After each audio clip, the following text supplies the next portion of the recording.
ClowdyWorld, and your eyes do not deceive you. We are talking about YBN Nahmir and Big 2024, fam.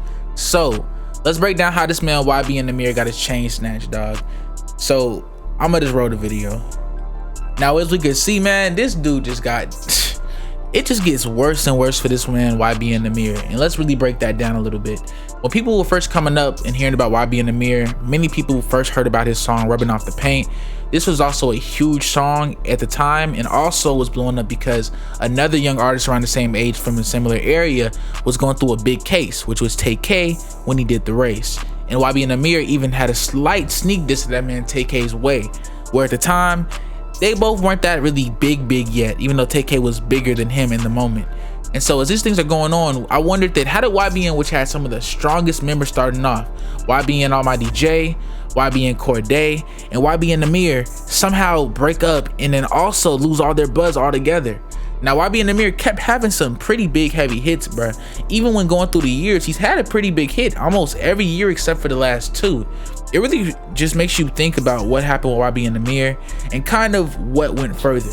So one of the big things that kind of got to his decline was that he was scamming a lot of his fans, bro. There were a lot of things going viral on Instagram where there'd be multiple fans saying, I just want a story post, I just want a convo or maybe a phone call, things like that. And Nahmir was charging them. Again, I don't really judge about what these people do for the bread. If you agree to, I don't know, have a little 3-minute heart-to-heart with them on the phone for $300-400 bucks, that's you.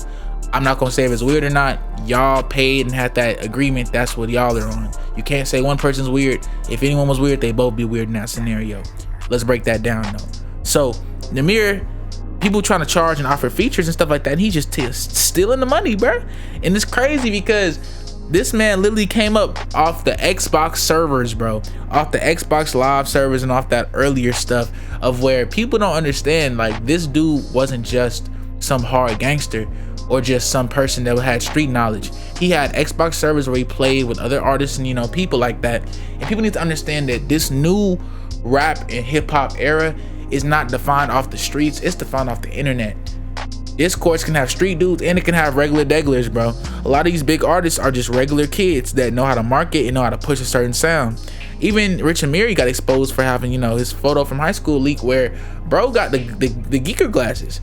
Even with Can where they show the old fight or something, I'm like, bro, this type of stuff really gives you context and ideas about, it's good to respect their music and respect their impacts and love and, be able to even enjoy and, eat the, what do you call it?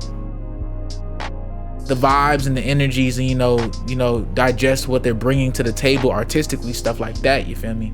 But you also got to understand that when you're digesting that type of stuff, some of it might not be real. It could be OD, it can be people trying to be harder and look a certain way, and that type of stuff that just ain't a lot of these people, bro. It's not what these people are on, it's not what they've ever been about, and that's just I think about that. So to me, when looking at this man Lil Nahmir, because I used to say YBN, but nah, it's Lil Nahmir now, bro. So Lil Nahmir, biggest hit, Rubbing Off the Paint. Where does he go after that? Well, he had a few pretty good run at the beginning of his career, bro, where it seemed like he wasn't stopping no time soon, bro. Like, he just kept dropping hits and hits and hits. Well, at least from my memory, where there was a point where in high school, bro, Obsession, dog, that dude had everybody on lock, bro. I remember Oppa Stopper, bro. I remember Dead Wrong. I remember a lot of hits, bro. Breadwinners, bro. Glizzy Geekin, bro. Tweak. He even had his homeboy YBN Manny making the song Manned Up.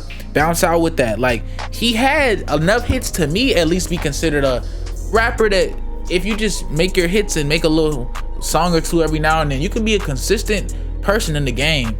And not only that, but he was pretty marketable. He was one of the bigger artists from that internet era that first blew up, meaning that he got a lot of pull in social media. And I feel like he as a rapper didn't understand that and didn't value that because he wanted that street attention and that street love, which to me never made sense when these internet people that are already rocking with you off the love are going to be the ones that actually pay to go to your concerts and show love and actually pay for your interaction. It's not about people in the streets not showing love, but it's about the internet era. It's bigger than just the streets or a color, for real. Anyone with social media presence, more often than not, after they support an artist, is going to find ways to engage with them, whether that's listening to the music, going to the concerts, copping the merch, things like that. It's just a simple 1, 2, 3.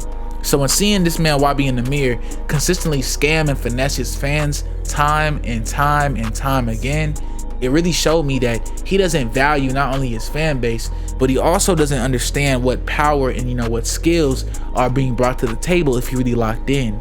It really showed that his young mentality at the time was a liability. Along with that, he also fell off of a lot of lackluster projects. Many people remember that he dropped a project with one of the worst songs I ever heard called Soul Train, and it feels like I couldn't understand why someone would put a song like this on your album, bro. It seems like he had a chance to really do something cool, and I feel like YBN Nahmir really finessed and blew his situation. When I look at YBN Nahmir and I look at his position in the culture and where he is just overall, I look at him in a little bit lower of a pedestal in the same lane that I look at someone like Fetty Wap in.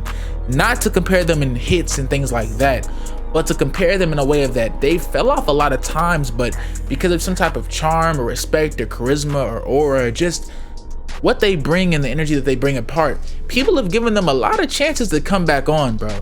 And people don't think about that. This man Nahmir blew back up like 3 times. Oppa Stoppa came out years separate. Bounce Out came out years separate. You know, the first few 3-4 songs that he did that were hits came out separate as well. So when people kind of talk about this stuff, you got to understand that this dude has came back a few times. It's just about he's come back and failed and then disappointed fans and his own people multiple times. I remember he had a whole thing going back and forth where he was going back and forth with Jace, bruh.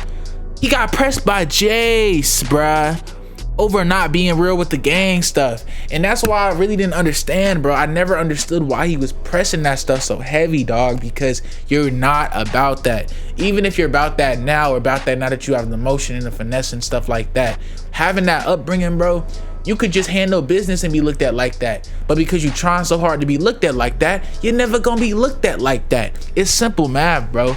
It's law of attraction. That's why I never understood it, dog. You handle your business, people gonna look at you like you're a force to be reckoned with more than you trying your hardest, dog. Especially if you're a rapper already, bruh. Cop a chain, be out the way and lock in. It feel like artists don't understand what they did and what they have, bro. And even now, if he put out some projects, he could at least get a few 100K views on a video. That kind of gives you an understanding and an idea of that if someone really wants to come back or do whatever they feel like is a comeback, it's not impossible. It just takes work, dedication, and time. And when looking at YBN Nahmir, those are 3 things that I honestly don't know if he has left in him. It feels like every other day he's going through some random problem with his BM, some random problem with some fake gang stuff, some issues and beef he had with his own YBN team. Corday doesn't even associate with either of them no more. And Almighty J got handled broad day in New York. Now look, I'm not saying nothing deeper, bro. All I'm saying is this: YBN Nahmir, before he figures out anything on a personal, needs to handle whatever he's got going on in his own personal group and then regroup and come back and kill the game, dog. Because if he can't, he's just another rapper that was on for a few seconds and fell off before he made his mark. ClowdyWorld, let me know what y'all thinking. Like, comment, subscribe, and we gone.